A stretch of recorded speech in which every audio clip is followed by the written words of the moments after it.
And welcome to Imagination Fun Time. I am your host, Brandon Devine.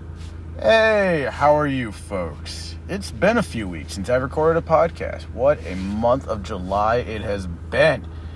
What is today? Today is Friday, July 30th, and it is currently 5:41 p.m. I literally just walked out of work, had a very long day of work at the restaurant, and decided, you know what, I need to record this podcast.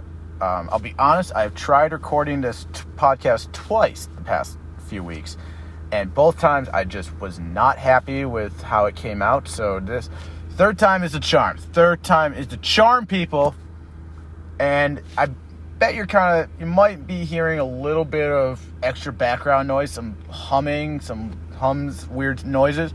That's because I am recording this today in my car. And guess what? My car is on. And guess what else? I'm going to be driving my car while recording this podcast. How insane is that? I kind of thought that with the theme of what this podcast is about, the movie I choosing to talk about, it dawned on me the other day. It's like, you know what? Why not try doing it while driving? I mean, all I got to do is just sit here with, I have my iPad in my lap right now, and, I'm just keep it going slow and steady and do nothing crazy and, see what the road inspires. So without further ado, let's see how this works. I am driving. I am pulling out of the parking spot. I am leaving the restaurant. Goddamn, it is fucking hot in Arkansas. It is literally 95 degrees today. It was not this hot the summer I worked in Hawaii, when I worked on the North Shore of Oahu for a summer. It was not this hot. Goddamn, this state fucking sucks. Okay, so let's get into the podcast. Let's see. Let's go with some news on IMDb.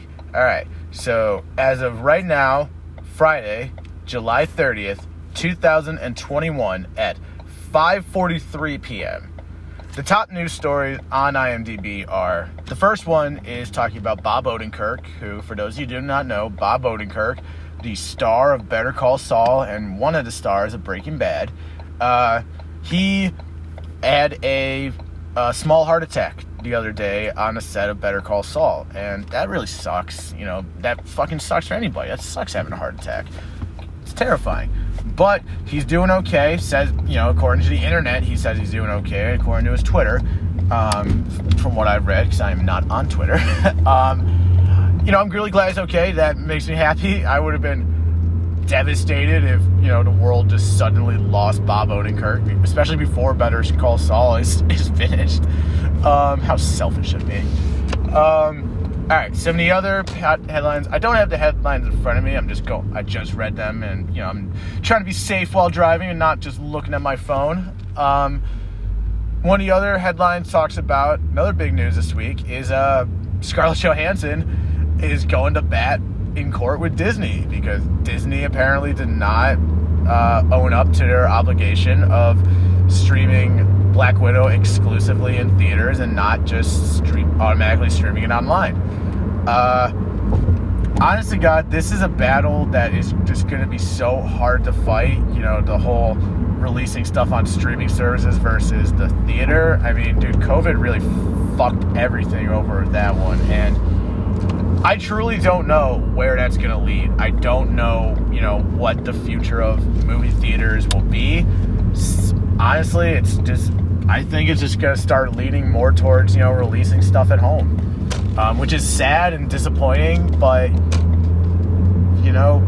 it is what it is, I guess, and I hope it doesn't go that way. I hope we still can watch movies in a theater.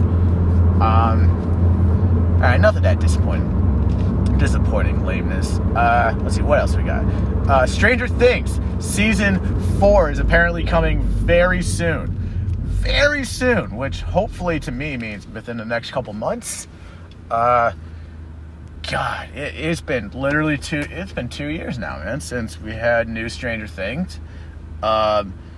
all the reports I've read is saying that the new Stranger Things is going to be, amazing and epic, and it's gonna reinvent the entire thing or something like that. I just really hope they don't screw it up. They 3 seasons in, it just seems to keep getting better and better to me. I have yet to be disappointed with Stranger Things, and I trust the Duffer Brothers to keep it going like that. So we shall see. And you know what? That's really all the news. So, you know what, folks? It is time to get into what this podcast is about. This special podcast that has inspired me to record it on the road is because tonight I'm going to be talking about a movie called Duel. What is Duel? Duel was originally released in 1971 as an ABC movie of the week. It was, let's see, I'll quickly look at my notes. Duel is a movie that was written by a man named Richard Matheson, and it is based on a short story that was also written by Richard Matheson. It was produced by a man named George Eckstein at Universal. The star of the movie is a man by the name of Dennis Weaver, who was one of the stars of Gunsmoke way back in the day. But the most impressive part of the movie, in my opinion, is the director. The director of the movie in 1971 was a nerdy, scrawny 24-year-old kid who we all know today as Mr. Steven Spielberg. Duel is Steven Spielberg's very first studio-produced feature-length film, meaning this is the first. Meaning that before this, he had made full-length feature movies. He made a movie Firelight, really awesome home budget level. But this is his first full feature-length film that was produced by major studio money. Alright, so the basic plot of Duel is it starts out with a man named David Mann, who is played by Dennis Weaver, just driving through the California desert. He's leaving Los Angeles. He's on his way to a meeting somewhere, probably out of town out in the desert. And he's just driving along, and we just hear him listening to the radio, and he comes up behind this really large tanker truck, this big gas tanker truck. And he's it's kind of stuck behind it a little bit. It's not going as fast as he could be going. So David does what most people would do. He just goes around the tanker truck and keeps on going. That turns out to be a very fatal mistake, because the rest of the movie is literally David being chased on the highway by this psychotic tanker truck driver who's just constantly trying to run him off the road and kill him. I feel like it's definitely a movie that a lot of people can relate to, because, for most people who've driven, especially on, the big highways, desert highways, stuff like that, that road rage is really real. And David goes throughout the movie, just literally just doing his best. He did nothing wrong. He did nothing to piss this guy off. He didn't flip this guy off. He didn't yell at him. He just drove around him, and that made the trucker be like, you know what? I'm going to kill this guy. I'm going to kill him. So David literally spends the entire movie. He ends up, and the whole movie is just, it's really hard to explain the plot without, it's just it's literally just a big cat and mouse game, the entire movie, of David in this little red automobile car, just a basic average size sedan size car, just being chased by this humongous tanker truck that's probably full of gas or something, crazy stuff like that. Just being chased through the epic California desert highway out near Palmdale and stuff like that. And the whole movie ends with a really spectacular, awesome climax where the tanker truck and David's car, without David in it, end up going over a cliff and end up with this huge pyrotechnic display. Well, no, actually, no. I correct that. Not a huge pyrotechnic display. I am so wrong about that. I cannot believe I just said that. The truck did not blow up, and I will explain that later. But the whole basic plot of the movie, it's just a real cat and mouse game of this guy trying to get away from this tanker truck driver that's trying to kill him.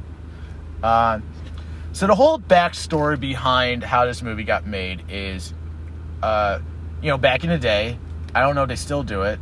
Maybe like Hallmark does it, with TV movies. But back in the day, the networks did TV movies. Universal produced the ABC Movies of the Week, which was, just short 70-something minute TV movies released.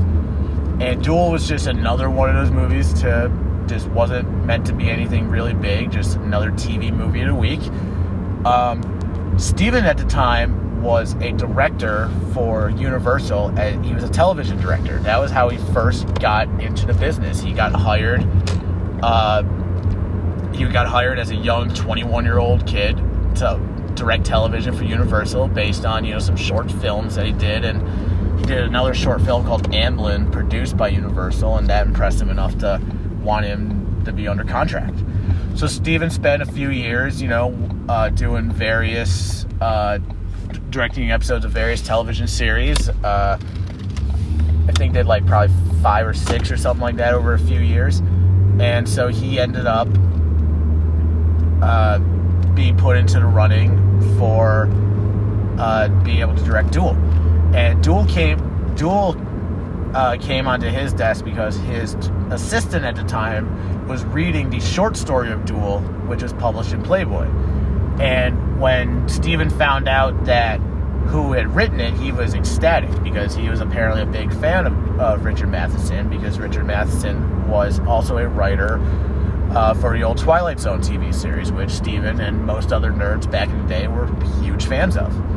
So, Steven finds out from his assistant that they're going to be making Duel into a movie of the week for Universal. So, Steven immediately does his best to, put his name in the running with the studio. Like, hey, I would really like to direct this. So he goes to the producer, George Eckstein, with the rough cut of Columbo that he's directing, and that gets him the job. So Steven, now here's the crazy part. Especially for those, I feel like for those of you who don't work in the industry, this wouldn't sound that shocking. But the original movie of Duel, the original television released movie of Duel, was shot in only 12 days. That was the budget. That was the schedule to shoot 75 minutes worth of footage, of material to make into a movie. 12 days. And this is an action movie, too. This isn't like 12 Angry Men where it's just put some dudes in a room and that's it. No, this is a full-blown hardcore. This is a full-blown hardcore action movie set. And Steven, being the crazy, insane director that he is and just pure passionate, said he wanted to shoot it all out in location, out in the desert, instead of shooting it in the studio with green screens and process and just, special effects. So Steven had to work his ass off to be able to get enough footage to get everything done in 12 days. I think they went over to 14, 15 days, which is still fucking insane. That's pure insanity to be able to shoot a full feature-length film like that. That is just that's so fucking hard. Especially since you have to shoot it in the daylight. You only have the day, which, leaves nighttime to be able to edit and look over dailies, stuff like that. But other than that, it was pretty nuts. It was just pretty, I'm picturing it now. It's gotta be fucking insane being able to do that. So all, locations were shot all out in the desert, in the California desert. Steven, let's see, what else he did?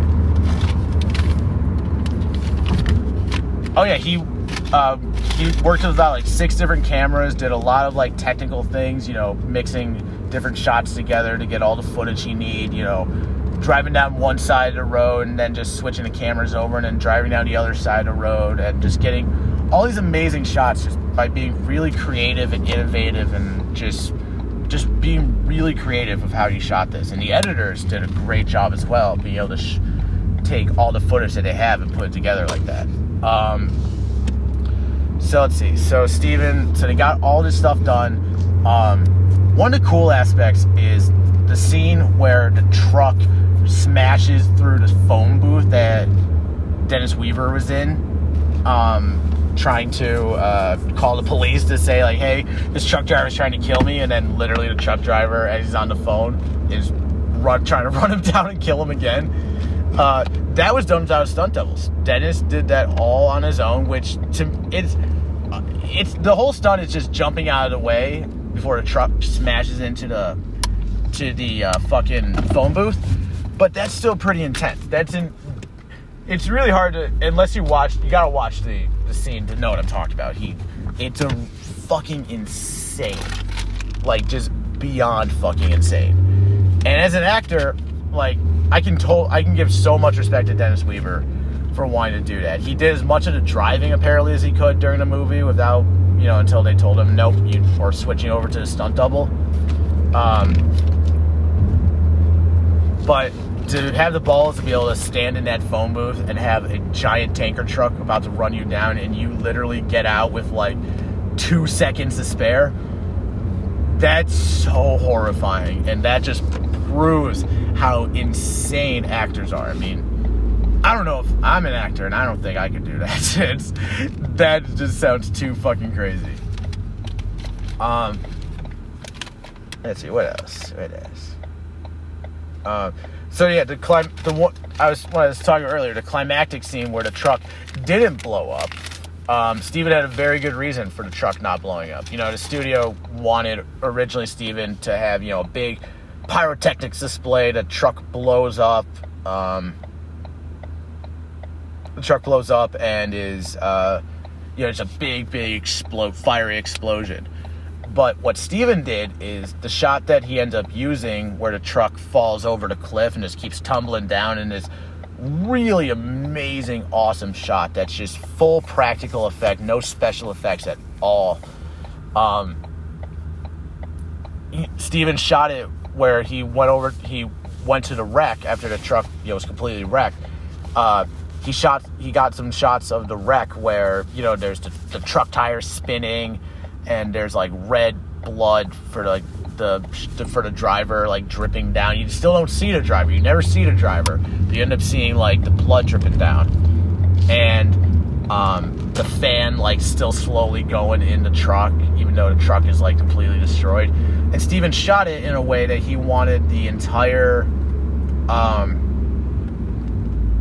thing to just feel like this truck is dying, like this truck is slowly dying, like the monster is slowly dying, because this truck is just literally a pure monster. The whole concept to me when I'm watching this movie, especially recently, because I first watched this movie I think when I was like 21, and then before this podcast I rewatched it again and again a couple times and just did notes. It dawned on me for the first time watching this, like, I started to think of this movie Duel as a monster movie. Like, the whole setting is just out in the 2-lane highways, out in the California desert. And I've driven across country from New York to California and then California here to Arkansas. And so many highways, like, are just, like, 2 lanes or, 4-lane highways, just out in the middle of nowhere. People around, but just still like out in the desert canyon, just pure wasteland. And just watching this movie, the truck almost felt like kind of like this eternal monster just roaming the highways, because one of the character aspects of the truck is the truck's got a bunch of different license plates on the front. It's got like 6-7 different license plates all on the front. And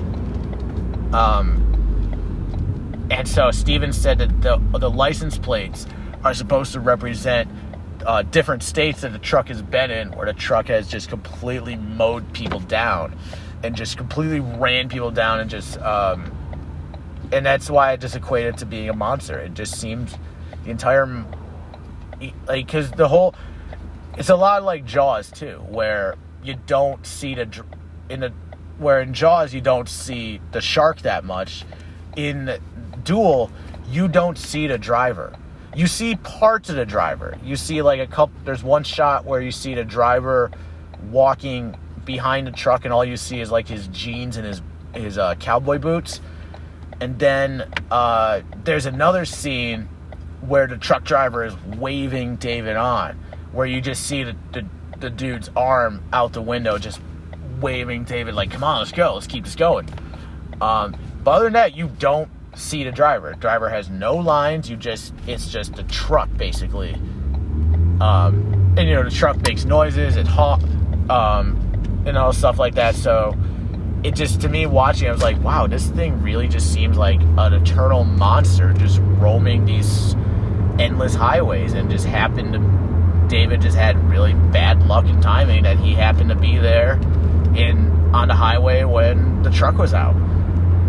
And if it wasn't David, it would have been somebody else that day too. Like, David was just the first, car to kind of like interact with the truck. So it's almost like, okay, the truck's just like, okay, so it's got to be him. So David just happened to be the victim, and David ended up being the victim that could actually take the truck down.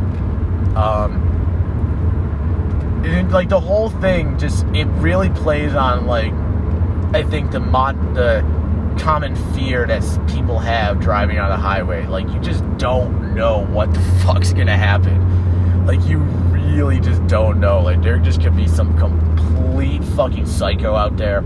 You could just be driving behind somebody, you just pass around them. That person could follow you to the next gas station and shoot you in the fucking head. You have no idea. People are fucking nuts out on the highway.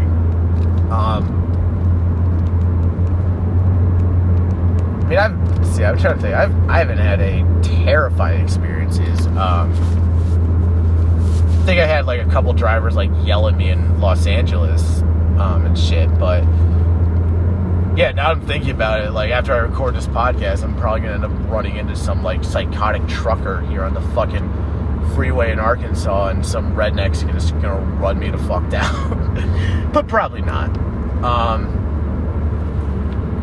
So let's see. Honestly, that's really all I have to say. Like, about this movie, about Duel. Duel is a very special movie for Spielberg, especially because Duel is the movie that got Spielberg into being hired to direct feature films, like big motion pictures. He directed Duel, and then through the success of Duel, I still got more to talk about. So after Duel was released, they shot the whole movie, 12 days. They shot the movie like 12, 14 days, 3 weeks of editing and post-production, and then it aired on television like sometime in like November 1971, I think late November. And it was massive success. Became like one of the highest rated TV movies ever. And through that success, the studio thought, okay, how can we capitalize more on this success? So they decided they weren't going to release Duel as a movie in America in theaters, but what they wanted to do was release it overseas in Europe, where people I'm pretty sure, didn't see it as a television movie. So what Steven had to do, in order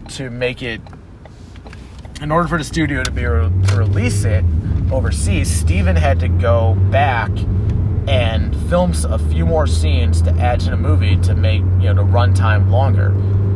So with Steven, and like anybody who watches a copy of Duel nowadays, we only end up seeing like the extended version that Steven shot, that they released overseas, and it was released today. Like, I'm pretty sure there's no copies. I mean, if I probably look, I might be able to find one somewhere online or something, but I'm pretty sure like you can't really find like a version that's literally just the version that aired on TV, because it would be missing like a bunch of other scenes.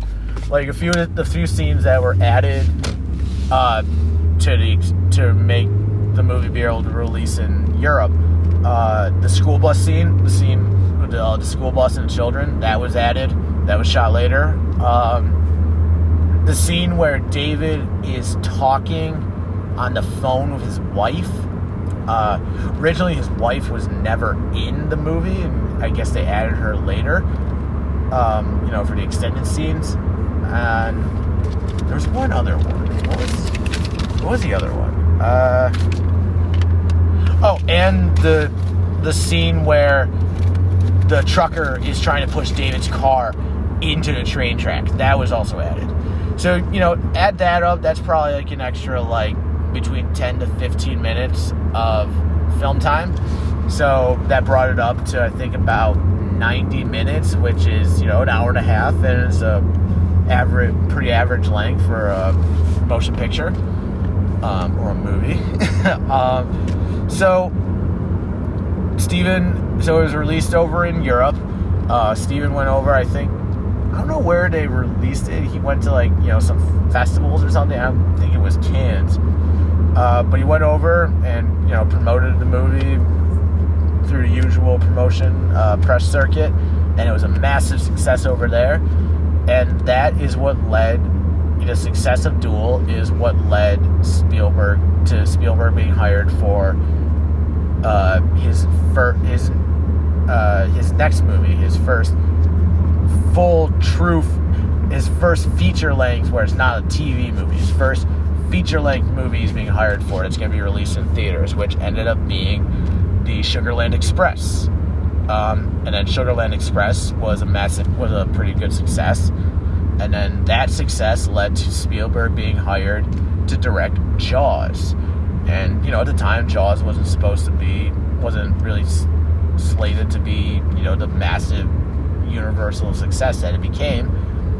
But, and Steven will say this in a documentary about Duel, this is the movie that opened up his entire career. If it wasn't for Duel, who knows where Steven Spielberg would be now? Who knows what he would be doing as a director. He would definitely still be directing and stuff, but there's a good chance that he wouldn't be, what he is today, the Steven Spielberg he is today. So that's really all I have to talk about with this movie. I hope you guys enjoyed this talk. Driving in the car is pretty fun. Pretty easy. Nothing crazy happened. Nothing too insane. Honestly, stayed off the highways while I was recording this. Just decided to drive on the back roads. But, I highly recommend everybody please go watch Duel. You can find it online somewhere, rent it on Amazon, buy a copy of it. It's an amazing, amazing movie to watch. I highly recommend it, especially Spielberg fans. If you like, who doesn't like what Spielberg does? Everybody loves Spielberg. So, guarantee if you liked E.T. and Raiders and Jurassic Park and Jaws and all that, you're gonna like Duel. So go check it out. I hope you all have a great rest of your day. Stay, if you're down in the area, part of the country where I am, definitely stay cool, stay indoors, get some water, definitely drink some fucking water. And please join me next time for another episode of Imagination Fun Time. Thank you all for listening and have a great rest of your evening.